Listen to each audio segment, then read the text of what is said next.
6:30 and it's already dark as heck outside. I did go live on Saturday, but I thought I'd still go live today just because I'm not done talking about it. I think on Saturday my stream died because my computer just randomly died. I need to get a new computer. So if you know anything about computers, if you know anything about, I don't know, just specs, please hit me up because I'm really dumb when it comes to computers, but I do need a new computer. Um, so yeah, that's just why I didn't go live after that because my computer was dead. But I don't want to keep talking about Canelo versus Plant because I thought like it would be pretty concise with most people agreeing to certain things or at least people, happy with the outcome, or if they're not happy with the outcome, just, at least accepting it. But I'm already seeing a lot of Killer Plant took a dive takes both on Twitter and Facebook. The first time I saw it on Facebook, right? Where people are claiming that Canelo, and kind of just tells all his opponents to take a dive in the 11th round. And then on Twitter, I did see some people saying that Caleb Plant took a dive, that he took a payday, that they paid him more just so that he could take a dive and so it can make it look longer, right? So it's just like this is why we can have nice things. Every time I see someone say that someone took a dive, it makes me be like, man, this is why we don't deserve nice things because we get finally like someone fighting everybody, and then we don't really, like why would he take a dive? It makes no sense. I'm pretty sure Caleb Plant wanted to become undisputed and with that get better paydays. But I do think Caleb Plant did well, and obviously he lasted 11 rounds for a fucking reason. And I did like that a lot of people are saying that the knockout came out of nowhere, but to me it wasn't out of nowhere. I think Canelo was investing really well to the body, and he was trying to pressure Plant, especially from the ninth round up, right? What I didn't like, I've seen this a lot too. I saw Caleb Plant having a conversation with Canelo and telling him like, "Oh, I respect you." Canelo says something like, "I know." Right? And he's like, "Oh, I'm not bad for a 21 and 0 guy, right?" And I know this happens, but it usually happens after the fight, right? You usually see people ask these questions at the end. We know Ryan Garcia asked Luke Campbell, like, "Hey, compared to other champions that you fought, how hard do I hit?" Right? And then we saw Devin Haney do the same thing with Linares, right? He said, "Hey, do I punch hard? How's my speed?" Right? So these guys usually wait till the end of the fight to ask their opponents, like, "How did I do?" type of shit, right? Like, kind of rate my performance compared to everybody else you faced.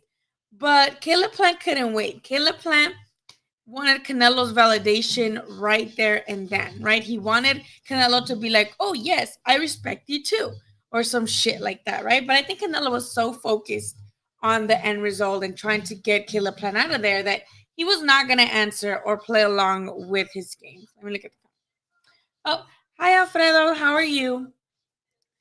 So I just kind of want to know what the consensus is because I think on Saturday I was on here just kind of like drunk, babbling.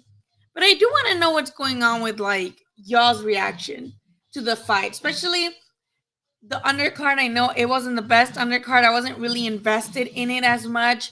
That was a nice knockout victory by the dog Darrell, and I just think it's a little ridiculous too that he's actually coming out saying that if he doesn't get Canelo, then he's gonna retire. Right? Darrell said he wants a title match, which at 168 it has to be against Canelo. There's no other champions really at 168 unless it's the little hanky panky belts, right? So I don't think that's gonna happen for Darrell, especially not right away, because I'm pretty sure Canelo has mandatories to take care of, right? He said he's gonna come back in May because he wants to rest, but he does, need to go through mandatories first. He already did the WBC, which was Yildirim, who literally Yildirim just came to get a payday. Yildirim was not about to try to go at it with Canelo, right? Literally, the dude just wanted a paycheck. So I do appreciate that from Caleb Plant, right? I do appreciate that from Caleb Plant because Caleb Plant didn't come on here and just like he said, he wasn't gonna go and hand over the belt. He didn't come over here and just let Canelo steamroll him. So I do appreciate him for that. I do appreciate him for that because he was right when he said that he was gonna be Canelo's most competitive since Triple G, and I agree because Triple G gave Canelo a test with like his power and the jab, right? And since then, Canelo has had pretty. He makes the competition look easy, right? So I think this is the best opposition Canelo has had since Triple G, right? But I don't know if anybody else feels the same. Uh, thank you. I'm glad you're here. Plant list the fight before fighting. He could have done better. I think I saw this on Twitter too, where somebody said that they didn't like that he said best out of seven, right? Because when you go in to the fight and he said, "Well, I just got to win the best out of seven," it's kind of like that's kind of not the mentality to have. This isn't the World Series in baseball, so no, it's not the best out of seven.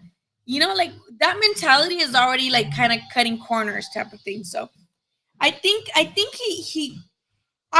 he radiates this really confident dude, right? But him asking Canelo for validation in the ninth round, that tells you that maybe he's not that confident, right? Because if he wants validation from his opponent in the ninth round, and then Canelo comes back and knocks him out a couple minutes later, then but I don't know. Canelo haters used to accept reality. They continue. Yes. Oh my God. Thank you for saying this because I usually mind my business and I let people have their boxing opinions, right? Because boxing a lot of times is subjective and people are gonna have underlying biases or whatever. Fine. But I see this a lot. So many people on Twitter. Canelo's gonna get dropped by Plant. Canelo's gonna get outboxed by Plant. Plant is gonna just school Canelo, right? All these things, and it's like, oh yeah, this is the best opposition Canelo has had since Triple G, and they weren't lying about that part, right? Clearly, but they were like, oh yeah, this guy's gonna beat Canelo. He's the American champion. He's gonna beat him. Blah blah blah.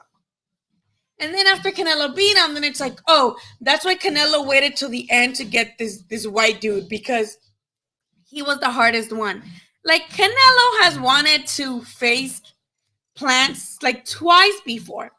Twice before. If I'm not mistaken, Plant was the first one Canelo won it at 168. Well, besides Rocky Fielding, I don't even count that motherfucker. But Canelo really wanted Plant first, right? Canelo tried to put a motion to fight Caleb Plant twice before this, and in both times, Plant turned it down. So this narrative that, oh, that's why Canelo left it for last because he was the best one out of all the ones at 168, that narrative it's just not factual because there's, Caleb Plant is on the record turning down that fight with Canelo those first two times. And then the other one's like, oh, yeah, he beat Caleb Plant. But that fight, how much he struggled against Plant, that proves that Boo Boo Andre beats him or Charlo beats him. And I'm just like, that's what you get out of this performance? How? Because Benavides, I think, is a good fight for Canelo, but let's leave that one for later. Most people like right here it says Boo Boo, right? People like to say Boo Boo. Boo Boo would beat Canelo, and it's like Boo Boo got hurt by his last opponent, who's not even ranked, and Boo Boo got hurt by him. Boo Boo been knocked down by Vanes, who lost to Triple G in the second round, right? Like Boo Boo has a suspect chin, and maybe you could say, yeah, he moves, and that's what's gonna, make Canelo frustrated. But that's what Caleb Plant did, and Caleb Plant had never been dropped or hurt in a fight. So why would you take that and be like, okay, then Boo Boo wins now, or Charlo wins now? Charlo didn't even look good against Montiel. He was a mandatory, right?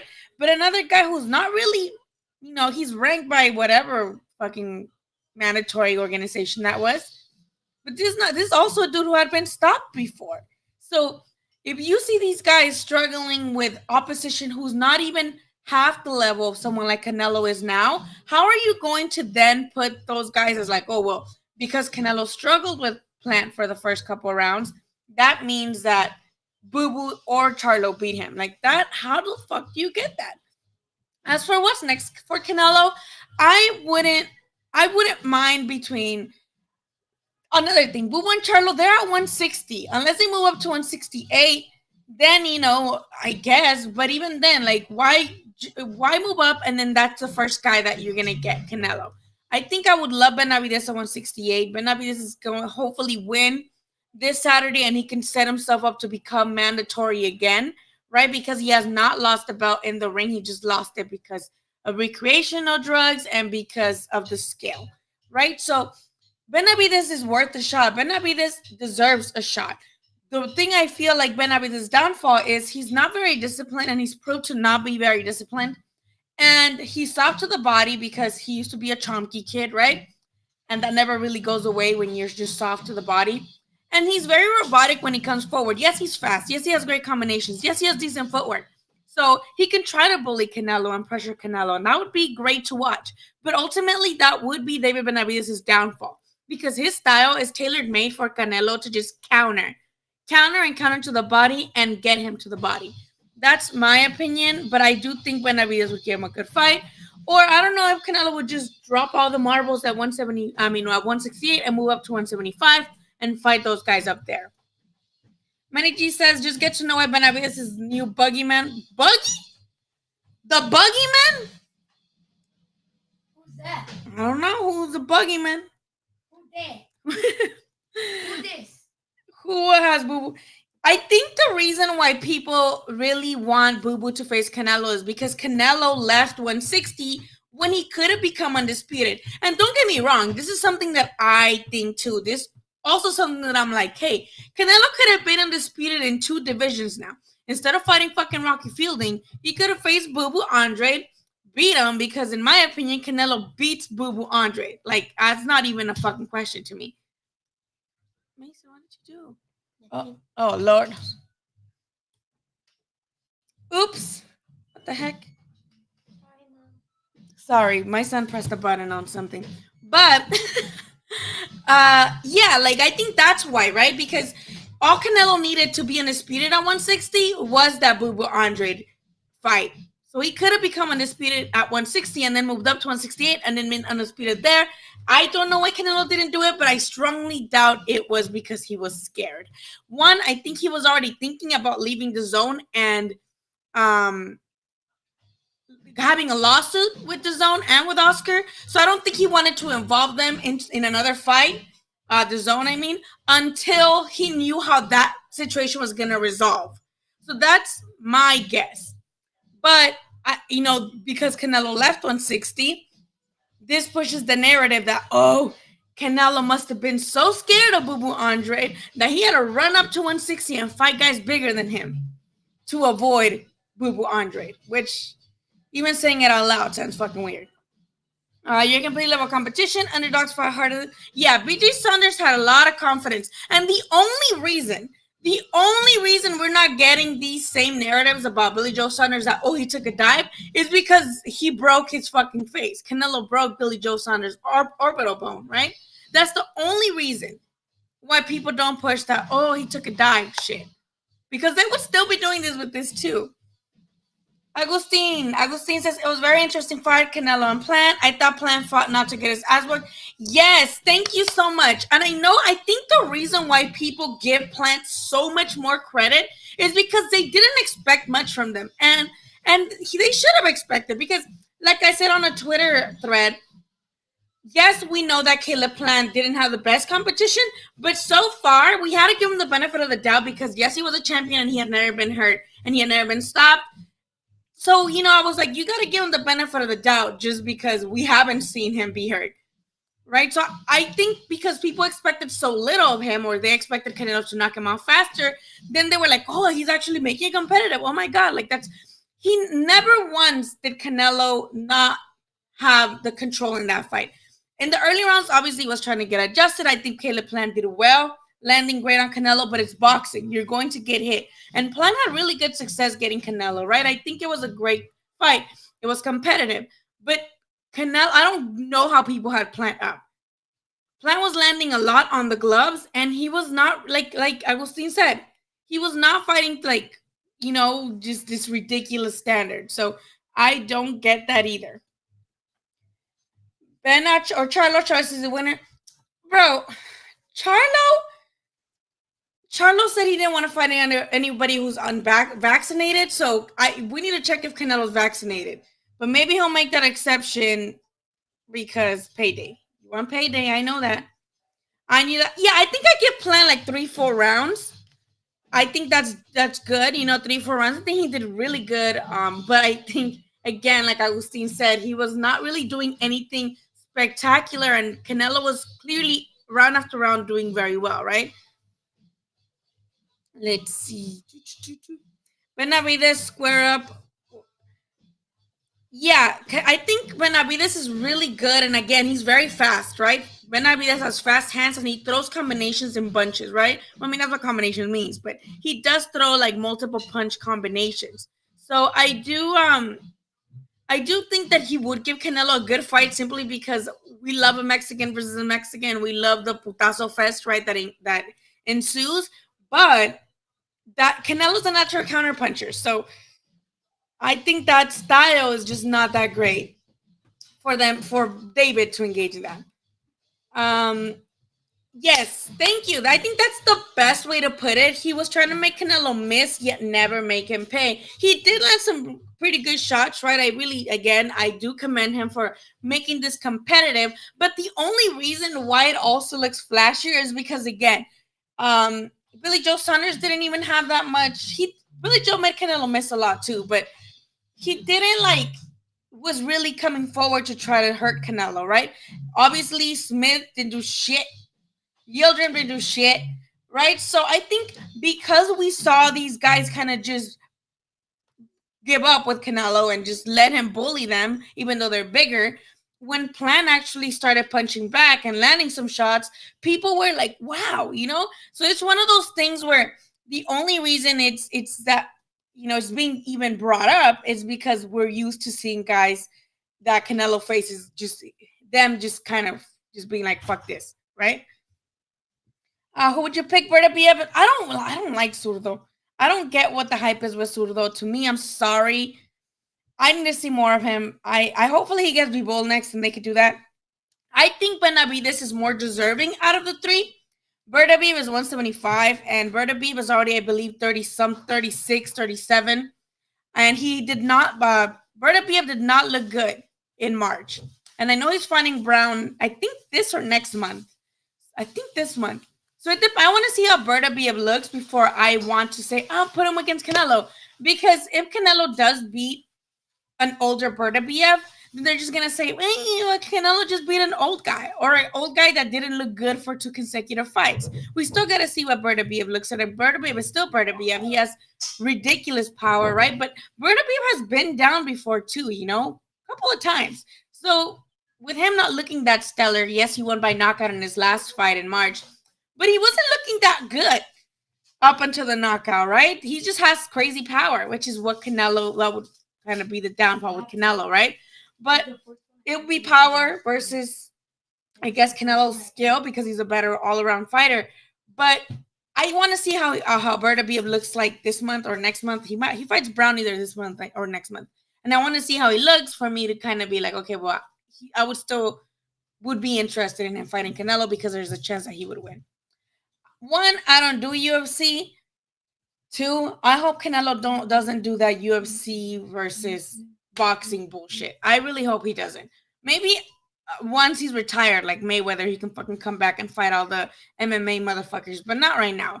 Canelo has so much to do right now. I don't want him to do that right now. As Plant found out on Saturday, there's truly are levels. And that's another best way to put it. Did he do well? Yes, was because he was supposed to do well. He's a former champ. Right? As someone who was a champ, that's what we should expect from all the champs, right? To do well. But there's levels. Agustin says Canelo took care of Plant the way he was supposed to. Yeah, I think people just didn't expect much for Plant. So that's why they're like, he would. How people had Plant up on the scorecards, I don't know. And I want to talk to your mothers if you if you did. Not you, Agustin, but you know what I mean. Plant really never done anything impressive. He didn't, but they milked the fuck out of his story. Boo boo is poo poo. Oh yeah, my little Snorlax. I don't think Zurdo Canelo will never fight. I will never fight Beto or Bertabia. Probably not. I think Canelo has mentioned Bertabia, right? I don't think Zurdo's ever mentioned Bertabia. Zurdo right now seems to have his eyes on Bivol, right? Zurdo really wants Bivol, and he's been talking about it. And I hope they fight because that way they each have a fucking live dog on their resume. Because, bruh, right? And Zurdo, I don't know. Canelo has mentioned Bertabia, so has Eddie. So we'll see. Boo Boo is suspect. Boo Boo looks weak. Oops, I'm way behind the comments. Benavides is just gangster. He is. Badass. Benavides is unpredictable. I just wish he was a little bit more disciplined, you know? Zurdo versus Canelo. That would mean Canelo going back to work with Golden Boy, right? Because Golden Boy would be who he's working with because now Zurdo is signing their Golden Boy. So it depends on whether Canelo wants to go back and like collaborate with Golden Boy and fight one of their guys, you know? Irving says, imagine if Canelo goes to 175 because I would lose my mind. I think he has a chance. I honestly do think he has a chance. But I think he has more of a chance to go. I mean, I don't think his body can go back down to 160. But if he just went, you know, who has the belt right now? Triple G. He beat Triple G. Who has the belt at 160? Triple G and Charlo, right? And who else? I don't even know who the fuck has belts at 160. Oh, Boo Boo. Boo Boo, Triple G, and Charlo. Canelo could go back and beat them. But it would be faster at 175 because Bivol and Bertabia, right? Who else has a belt 175? Who has a belt 175 besides? Please let me know who else has a belt besides Bivol and Bertabia. Sorry, my son. Charlo, just shut up, haters. Charlo and Canelo just to shut. Yeah, that's what I want. I want. Oh, y'all are mean. I want Canelo to fight Boo Boo and Charlo just so people can shut up, bro. What did they say? They said David Piggy Vitas. They're not talking about you. Don't worry. So that's why. That's why I feel like, you know, like who else is champion at 175? I saw Porterway podcast. Yeah, I love the Shorterway podcast. Best noob alive. Yeah, I really like the Porterway podcast. It's pretty engaging. I like all the guys that are on there. Carson A. Merck and obviously Sean. Carson A. Merck, he's just funny as fuck. Like, he's probably the one that has the best personality, in my opinion, in the show. But I do appreciate Sean's analysis because when you watch previous podcasts, Sean was very big on Plan, right? He was saying, I think Plan is going to do better, and Plan's actually going to show you guys that he does have what it takes to hang in there, you know, to at least hang in there. And he was right. Sean was right. Plan proved that he can hang in there, right? He survived in there for as long as he could. But then after, he's like, I don't know how people had it for Plan, right? Like, Canelo was clearly in control. Canelo was clearly on the better punches. Canelo was clearly working the way to the end result, which was the knockout, right? So I do appreciate Sean not being biased, I guess. Canelo looks small compared. Dude, Canelo has been looking small compared to everybody. Even he was at 160, he was still kind of looking small. Like, everyone else seems surprised that Canelo so far ahead, but I agree with him. I just don't see why. Like, what are you judging? And I think this goes back to, like, let me give you an example. Triple G versus Danny Jacobs, right? Triple G, even then back then, he was just streamrolling motherfuckers. Triple G was knocking everybody the fuck out. And because Danny Jacobs was able to go the distance and was able to make it competitive, it was like, oh my God, he won. And you can think that and make an argument that Daniel Jacobs won. You can. It's valid. You can make an argument for it. But I'm just saying the way that people's mind shifts, right? When they see someone like Triple G knocking motherfuckers out and being so dominant over his opponent that the minute someone is competitive, they immediately take away all these things, right? So I think that's what happened here. I want to see both Benavides and Charlo and fight Canelo. KOs. I think that he knocks them both out. Benavides is going to be to the body, in my opinion. But Benavides has that pressure's chance. You know, he can pressure Canelo. He's going to do better than Plant, in my opinion, while it lasts. But the knockout's going to be, I think, to the body and sooner, in my opinion, because David Benavides doesn't have the footwork that Plant does, or the style, right? He's also very Mexican come forward. So I think that style is going to make it a better competitive fight, as in like putazo contra putazo, but it's going to end sooner. With Charlo, I had high hopes for the Charlo versus Canelo fights at 160. Right now, not as much, because I've seen how Charlo looked, right? He had a good fight with Derevyachenko, and he did give Derevyachenko a beating, right? Poor Derevyachenko, all he does is take beatings. But Derevyachenko was also landing some really good shots on Charlo. And obviously Montiel, that Montiel fight was ridiculous to me. Like, I thought that was supposed to be a guy that Charlo puts away pretty easily, right? And I don't want to take anything away from guys like Montiel, who are contenders, who are guys who like give it all in the ring, but you're supposed to be at a higher level than that. And even if, let's say, Charlo, I don't know, still does well against his next opponent, the reason, in my opinion, why Caleb Plant also didn't do even better or didn't even go the distance is because fighting guys like Fergie Butts, or whatever the fuck his name is, or Andy Lee, that was his name, right?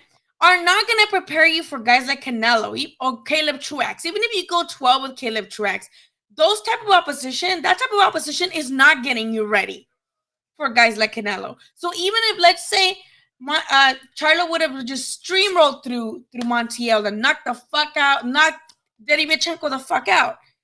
Derevyachenko, he's been a former trying for titles, right? But he's never really won. People think he beat Triple G, which I guess that would be probably like a good thing, right? But this type of opposition, the Montiels, they're not what gets you ready to face Canelo. You're supposed to face competitive, like, I don't know how to, it's just, I'm going to be at Munguia Rosado. Me too. Say hi, 909 Goon. I'm going to be there this Saturday at, the Honda Center. So I will be in attendance on Saturday. If you guys see me, say hi. Purple hair. I'm not that hard to miss. These so-called plant friends are saying black Nike Air Force, and I don't get that. I don't know shit about shoes. Payless Kitchen. No power. Yeah, I think that also was a big factor. When you don't have power to keep Canelo off of you, it's over. It might take longer because of your style, but it's eventually going to be over. That's same with Charlo. Charlo couldn't knock out Montiel. Charlo couldn't knock out Derevyachenko, who, even though Derevyachenko, is there to be hit, Derevyachenko's literally just a fucking punching bag. But he didn't knock him out, So it's like, these are guys that you're supposed to be above. And he hasn't proved to be above them. He's proved to be kind of right there with them, right? So with Canelo, you can't be right there with lower opposition than your people that you're expected to beat, and beat fairly easily, right? Out of the Charlos, I definitely do think 154 Charlo is the better Charlo. That's just me, though. I would like to see Benavides versus Charlo, but bro, Benavides called out Charlo so many times because Charlo was talking shit about Benavides, and then Charlo said that he doesn't fight anybody under 25, which is like, what the fuck does that got to do with anything? And once, and then I think first he said he doesn't fight anybody who's unvaccinated. He said, oh, I don't fight people who are unvaccinated, right? And then when Benavides is like, well, I'll get vaccinated. Then he's like, I don't fight people under 25. It's like, you have all these requirements. Just get the bag and get in there. I never said I don't like him. I've just never been impressed. I've never been impressed by Zurdo. His competition at 168 was subpar to me.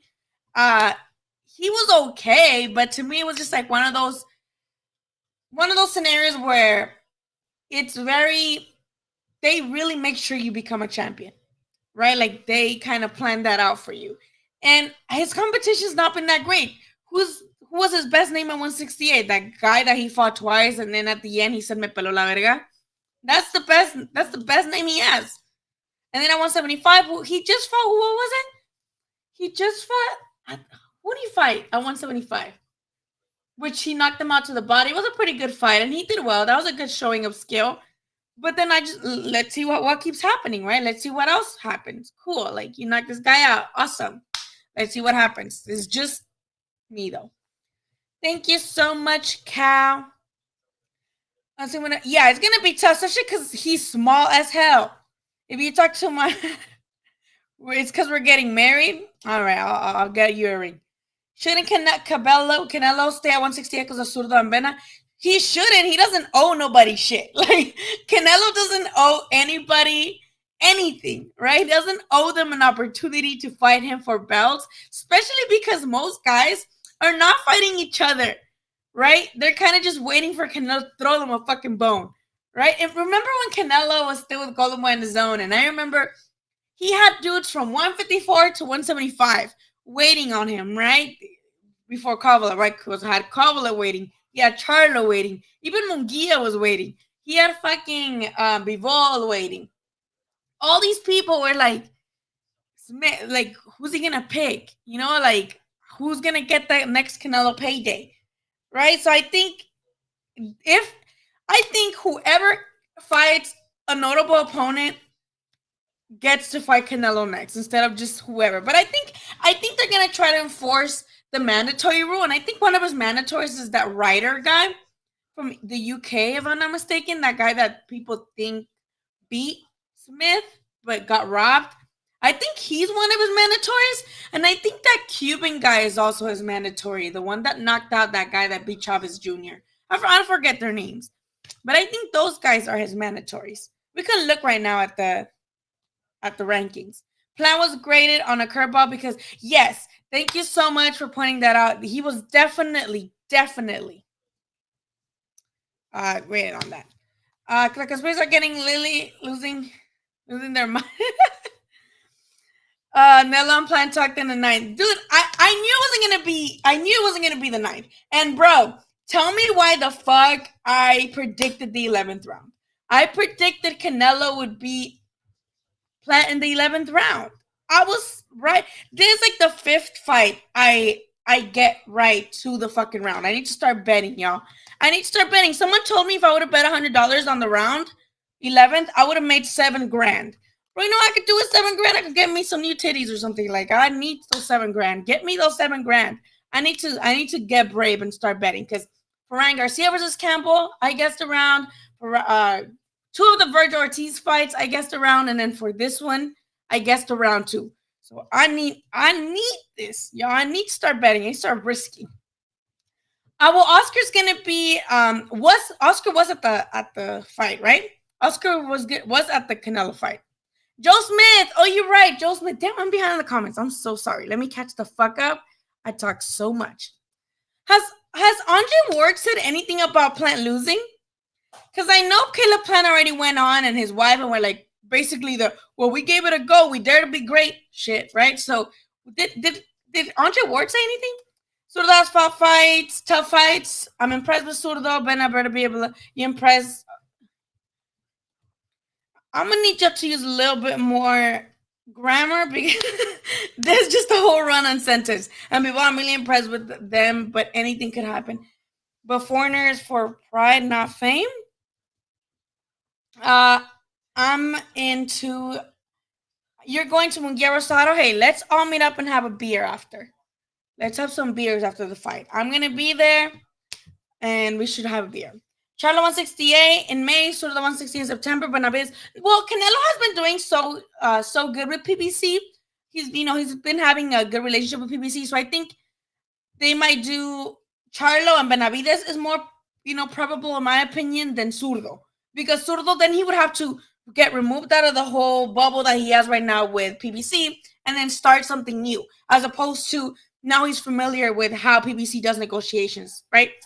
So I think he will probably do Charlo or Benavides first, unless he has to do a mandatory, which would be on his own. No credit to him. No, he didn't, but he was a champion. I agree, but I think Plan survived pretty good. I have no idea how Charlo versus I don't know either. Maybe it was a bad night for him. And Miguel, you guys know Miguel, is probably one of my best friends ever. He wants to debate me. He said, so maybe we'll do a live one day. But he got mad because I told him that I give Benavides a better chance, against Canelo than Charlo. And he's like, no, what are you talking about? Like, Charlo would do much better against Canelo. I don't think so, especially not watching the last fight. Right? And he's like, oh, well, maybe he just had an off night. Maybe. Maybe he did. But he has until May to fight again, and hopefully he does. And then that way he can fight Canelo, you know? Who knows? I don't know. I don't know why he looked that bad. I think Dimitri Ball has the tools. Yes. Dimitri Ball is really good. Everybody follow Sports Talk with Troy. He posts very consistently, and I appreciate him. So he's always on here, and very, very cool content he has on his own channel. So yeah, I think he does have the tools, right? You're very right. He has a very awkward style. I actually used to see Bivol every other day when I used to go to Legends. He used to spar at Legends Boxing all the time. And I'd see him all the time. I used to see Bivol. I used to see Bivol and Bivol and Benavides spar. That was amazing. I used to see them spar, and it was something. I'm telling you that much. But I agree. You know, like we gotta see the winners. We gotta see all this going on, and then see it. Triple G is also there, kind of like as a tune-up fight now. But I also, like you said, I want to see how Triple G looks. I got Canelo and Charlo. Ooh. Charlo's skills declining, but they shouldn't be, because then if they're already declining, what was his peak? What was Charlo's peak then, would you say, Raw Dog? Like, what would we say would be, if Charlo's already on the declining, what would be his peak? Trout? Like, you know what I mean? Just bought my ticket. Woo! People have Zurdo because there are rumors floored Canelo. Bro, I don't think so. I don't think so. Plant Pillow Hands. Zurdo has fought tough dudes. Who?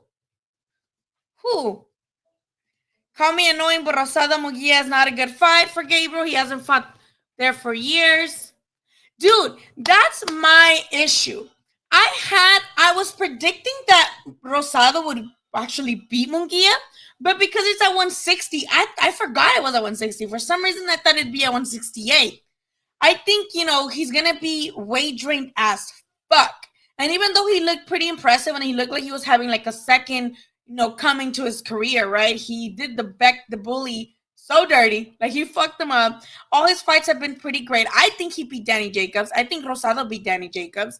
And he got robbed, in my opinion. He did well against Lesky, even though he ended up losing. But he's been doing really well, right, in his fights.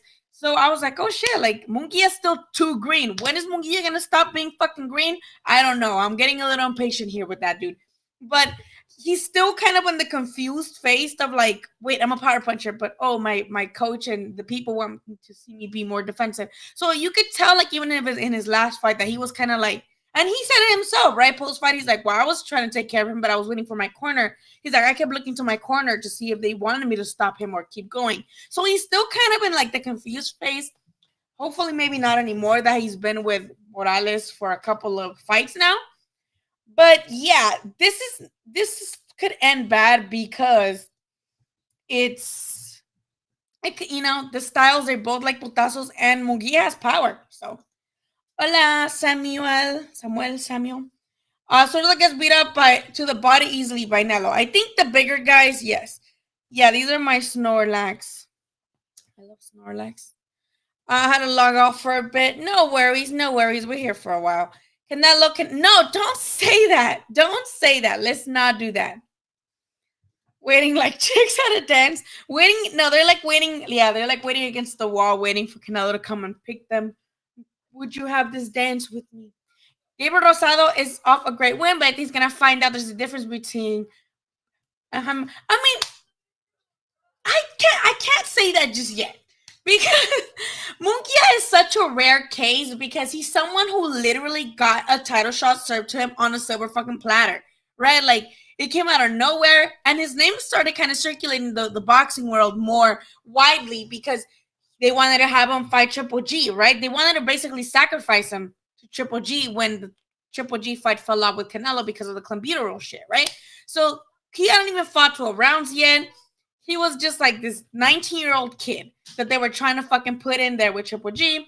And of course, the commission's like, wait a minute, no, this doesn't seem safe. And I'm glad they did it. And I'm pretty sure Munguia is glad they didn't, because then Golden Boy's like, oh, don't worry, we'll get, just come fight our guy Ali. And he just the size was too crazy. He was super busy in 2018. I think he fought like 5 times in 2018, if I'm not mistaken, or from the late 2017 to 2008 to the end of 2018. I think that he fought a lot, right? He fought a lot and he was fucking motherfuckers up. But then we started seeing him declining in the way of like with better opposition, or someone who's just not come forward or who's not just smaller than him, right? With that guy, what was that guy's name that we know he lost to, but it was in Monterrey, so of course they were not gonna have Munguia losing. It's the guy that went up and fought Charlo and got knocked the fuck out when he went to fight Charlo at 160. You guys know who I'm talking about. He obviously lost to that guy. And then, when he fought that Asian kid on the zone, he didn't look that great either. So it's like we started seeing like, oh, like he's kind of just like, he needs a lot of polishing, right?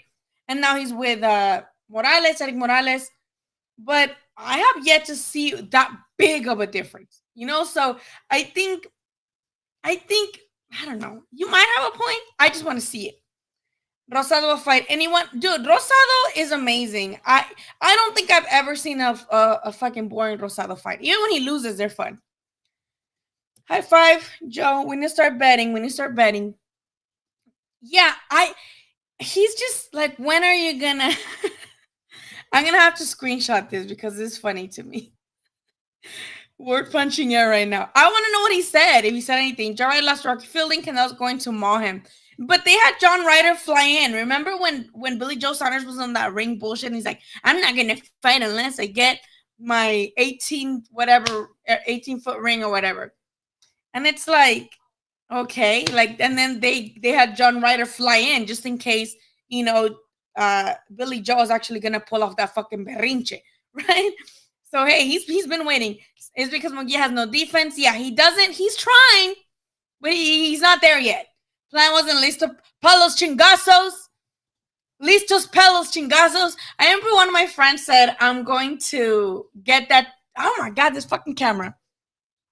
No, yeah, I think my camera just goes to sleep. So I need to get that figured out. I'm using like another type of camera. So I think it just goes to sleep. So se va la luz. Perdón. But yeah, my friend's like, if Canelo wins, I'm actually, if Caleb Plant wins, I'm going to get that tattooed on me. Pelos chingazos. Listos pelos chingazos. Rosado puts Munguia to sleep. Dude, one of them is going to sleep, and I'm going to be there to see it. I don't know who, but I'm going to see it. I'm sneaking tequila in a water bottle. Don't. If you're going with a girlfriend or something, this was my trick when I used to go to like Pico Rivera or to concerts or to like bandas and stuff. So what we do, this is weird. I'm gonna tell you right now, this is weird. My friend would get like a condom and like wash it, right? And then put liquor in the condom and then tie it up and then stick it in their titty. And like it's jiggly. So they're not gonna like pat bitches down. They're not gonna touch a bitch's titties when they're going in, and it's not metal, so it's not going to like set anything off. So that's what my friends would do. They would get like 2 each, put them in their boobs, get a drink, go to the restroom and put it in the drink, or just pop a little bit and just put it in the drink. That was genius. But now for bitches, they make like fake tampons to put liquor in it. I've seen that too. And I've seen purses that already come with like a compartment that you can put liquid in. So there's a lot of ways around it. I just told you guys some good hacks.